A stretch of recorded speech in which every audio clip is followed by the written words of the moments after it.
Yesterday at work, my wife Ava casually dropped a bombshell that shattered my entire world. She told me she was going on a date. Yes, a date with one of her colleagues. My name is Nathan. I'm 32, and I've been married to Ava, who's 33, for nearly 7 years. Our marriage, up until recently, had always seemed stable. We had a quiet life by choice, free of children, something that suited us both, or so I thought. A few months ago, however, something began to shift. Ava started expressing dissatisfaction with her life. She said she felt stagnant, trapped in a monotonous routine.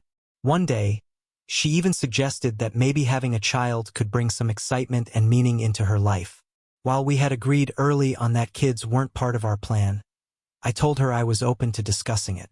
But after just a couple of conversations, she dismissed the idea completely, calling it a fleeting thought. I chalked it up to a phase or passing anxiety, never suspecting it was the precursor to something far more serious. Then came yesterday when Ava dropped the bombshell. "I'm going on a date tonight," she said completely nonchalantly. At first, I thought it was some kind of joke. I laughed nervously, waiting for her to join in, but her expression stayed dead serious. Her lips were pressed tightly, and her eyes didn't waver. She wasn't joking. "What do you mean, a date?" I asked, my voice trembling with confusion and disbelief. She explained in such a casual tone that it felt surreal, saying it was with Eric, a colleague of hers. She claimed it was just a way to add some excitement to her life. The word stuck in my throat like poison. Excitement. I couldn't believe what I was hearing. My world was spinning. But Ava remained calm, almost dismissive, as if this was a normal conversation. She went on to explain how Eric also felt stuck in life, and how they had bonded over their shared frustrations. She insisted it was just dinner, harmless, a casual outing between two adults. When I asked her why she even called it a date, her response was chilling. Transparency. She said it as though being upfront about her betrayal made it any less painful. I felt sick. My mind raced, desperate to comprehend what was happening. But before I could say another word, Ava kissed me lightly on the forehead, turned, and walked off to get ready. I was left sitting on the couch, frozen. My emotions were a mix of rage, heartbreak, and helplessness. I watched as she got ready, putting on her favorite scarlet dress, the one she always wore on special occasions. My chest ached as I realized she had chosen this dress not for me, but for someone else. I felt the ground beneath me crumble as she smiled to herself in the mirror. This wasn't my wife, or at least not the woman I thought I knew. My world was collapsing, and she didn't seem to care. Desperate for clarity, I called my best friend Kevin. Too ashamed to admit the truth, I framed it as a problem a colleague of mine was going through. Kevin suggested it might just be an innocent outing, but deep down I knew better. This wasn't innocent. This was betrayal. Ava returned home earlier than I expected, around 9:30 p.m. She was smiling, but it was strained, hollow. Her lipstick was smudged, her eyes restless. She hugged me and whispered, "It was so exciting, Nathan. Just what I needed." Felt like a knife had been plunged into my heart. Then she dropped the next bombshell. They were already planning a weekend trip together. I couldn't process what was happening. I just stood there, numb. Ava, on the other hand, seemed oblivious to the damage she was causing. That night, I couldn't sleep. I lay on the couch replaying the events over and over in my mind. It became painfully clear that our marriage was over. There was no going back. But if Ava thought she could treat me like this and walk away unscathed, she was wrong. I had been loyal and faithful for 7 years, and this was how she repaid me. The more I thought about it, the more determined I became. I would make her regret everything. The next day, as Ava buzzed around the house preparing for her weekend trip, I began to formulate my plan. I wasn't going to beg her to stay. I certainly wasn't going to yell or argue. Instead, I would let her feel the cold, crushing weight of her choices. By Saturday afternoon, I had new locks installed on the house. Her key no longer worked. I also packed all of her belongings into trash bags and moved them to the garage. That night, I silently watched as Ava packed her suitcase, humming to herself. She was so full of anticipation, so giddy about her trip with Eric. I recorded her on my phone as she spoke, capturing her reckless boast about how free and alive she felt. I knew this would be crucial, both for the divorce and to ensure she couldn't twist the narrative later on. Saturday morning, Eric's black car pulled into the driveway. Ava, dressed in another tight red dress, blew me a kiss as she climbed into the car. I didn't react. I just watched them drive away, the final nail in the coffin of our marriage. When Ava returned Sunday evening, she found herself locked out. Her key didn't work, and she began pounding on the door, calling my name. I sat inside watching her on the security camera. She looked frantic, desperate. When I finally opened the door, her tear-streaked face met mine. "What the hell, Nathan?" she cried, trying to push past me, but I stood firm. "You wanted excitement, Ava?" I said. "Well, here it is. Your life as you knew it is over." She pleaded with me, tears streaming down her face, claiming she was sorry and blaming Eric for pressuring her. I didn't care. She had made her choice, and now she would live with the consequences. I handed her the recording I had made of her bragging about her weekend plans. She went pale as she realized she had been caught. "You destroyed us, Ava," I said coldly. "Now you can navigate life on your own." I pointed to the trash bags in the garage and told her to leave. She begged me to reconsider, but I slammed the door in her face. She sat in the driveway for hours, but I didn't budge. The divorce papers would be sent soon, and there was no going back. In the weeks that followed, I felt like I was living in the aftermath of a storm. The house was quieter than ever, but at least it was mine. Ava had wanted excitement. Now she could have it without me. After filing for divorce, I finally began to find my peace. I instructed my lawyer to send the divorce papers to Ava's parents' address, the only stable place she had left. She had left to stay. Ava had been living temporarily with her childhood friend Julia, who I assumed wasn't fully aware of the chaos and betrayal Ava had caused. But Ava didn't just accept the reality of the situation quietly. She bombarded me with texts, calls, and voicemails. Each attempt grew more desperate, filled with emotional pleas. Her mother even called me once, crying and begging for me to reconsider, imploring me to give Ava another chance.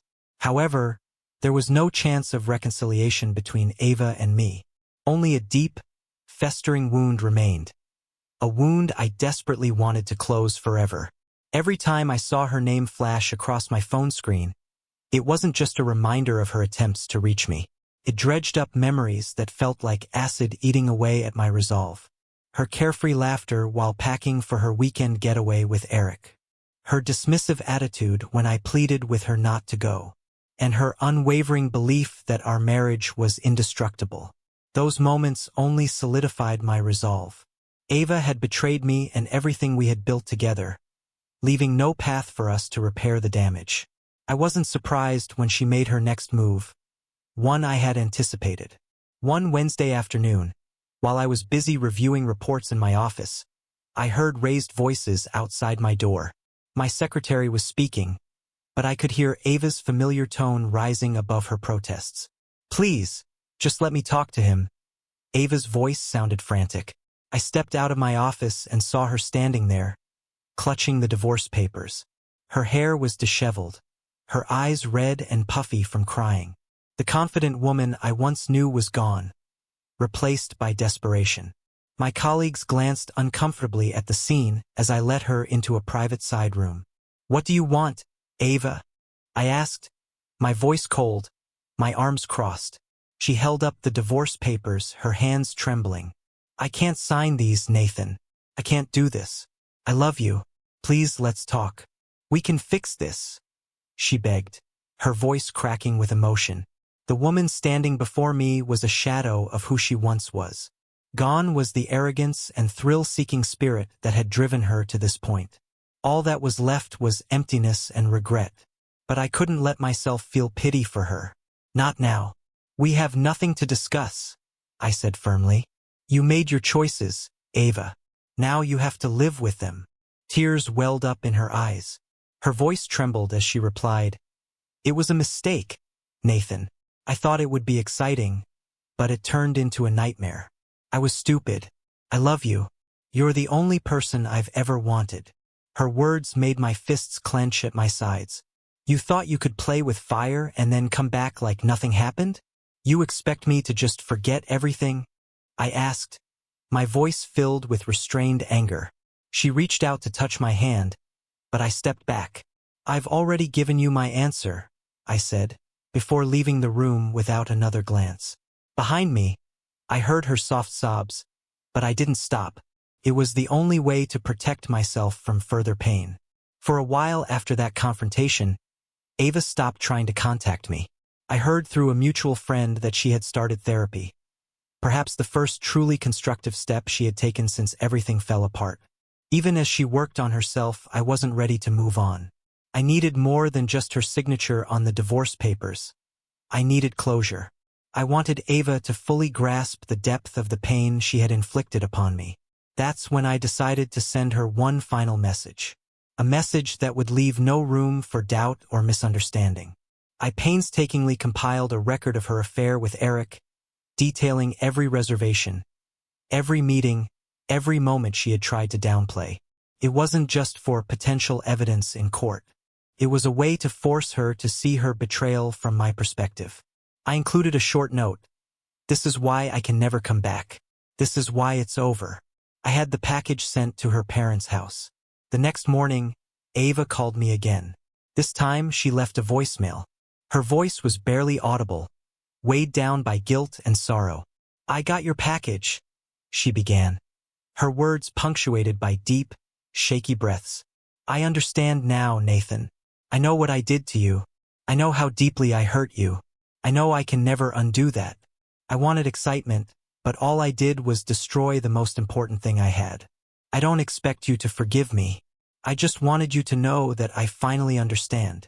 I listened to the voicemail, feeling a strange mix of emotions.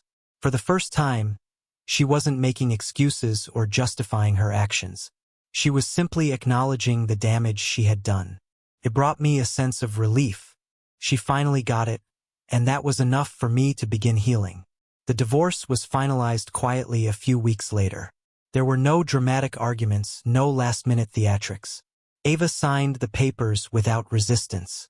She moved back in with her parents, and I stayed in the house. My house now, with her name erased from every part of it. At first, the emptiness of the house felt strange. But as time passed, I found peace in the silence. For the first time in years, I wasn't coming home to pain or uncertainty. I started focusing on myself again. I went to the gym regularly, rediscovered my love for hiking, and even picked up painting, a hobby I had abandoned long ago. My best friend Kevin was a constant source of encouragement, pushing me to keep moving forward when I felt like giving up. Ava made one final attempt to reach out, sending me a heartfelt letter apologizing again and explaining how she was working to rebuild her life. But I didn't respond. It was enough for me that she understood the magnitude of her betrayal. She had her own path to walk, one that no longer intersected with mine. Months passed, and as the seasons changed, so did I. I wasn't the broken man I had once been, sitting on the couch while my wife dressed for another man. I had grown stronger and wiser, realizing that no matter how devastating the fall, it was always possible to rise again. One day, during a hike with Kevin, I met a group of people. Among them was a woman named Emily. She was warm, easygoing, and had a smile that made me feel lighter. She joined us on the hike, and for the first time in what felt like ages, I found myself genuinely smiling. We started talking, and soon after, I asked her out for coffee. It wasn't love at first sight, but it was real. Spending time with Emily reminded me of what love should be. Not grand gestures or dramatic fights, but consistency, respect, and kindness. It was a new beginning, one that was grounded in sincerity and mutual care. And so, my story continues. Ava made her choices and paid the price for them, while I chose to rebuild my life, piece by piece. Whether Emily becomes my happily ever after remains to be seen, but one thing is certain.